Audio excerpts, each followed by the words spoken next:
нещо пара ненормално. О, стоп музика.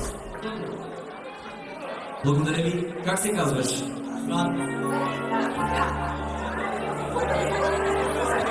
Утре се жениш, знаеш какво ще направя сега? Благодарение на този господин. Сватба! Продължаваме със същата хармоника.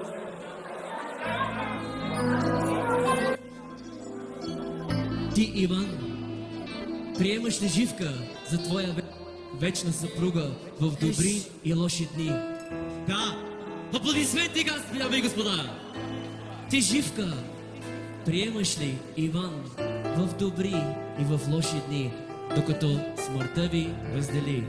Да! Аплодисменти, дами и господа! Аз, Роман Събев, ви обявявам за съпруг и съпруга. Може да целунеш булката. Горчиво! Горчиво! Горчиво!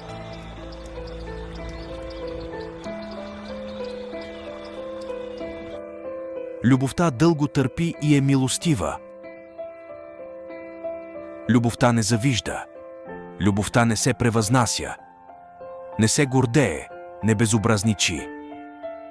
Не търси своето, не се раздразнява. Не държи сметка за зло. Не се радва на неправдата, а се радва заедно с истината.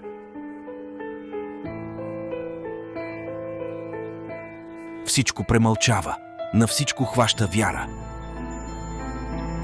На всичко се надява, всичко търпи.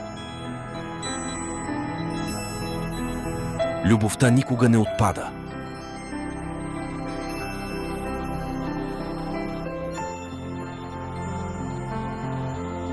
Само една дума да кажа за моята племеничка, която е моето сърце. Нека да гледат всички момичета да вземат за пример от моето момиче. Моето момиче завърши във Франция и се ожени на 24 години. Даже сега ще жени. Навърши 24 години, завърши висшето си образование, не средно, висше, и в момента работи медицина във Франция.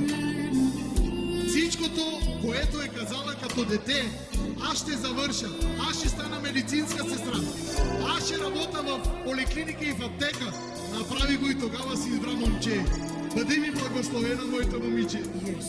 Гордея се с нея.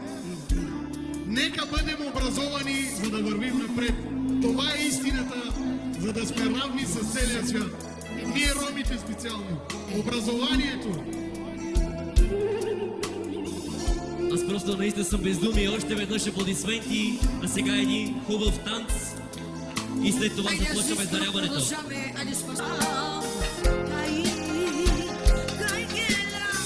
Ciao,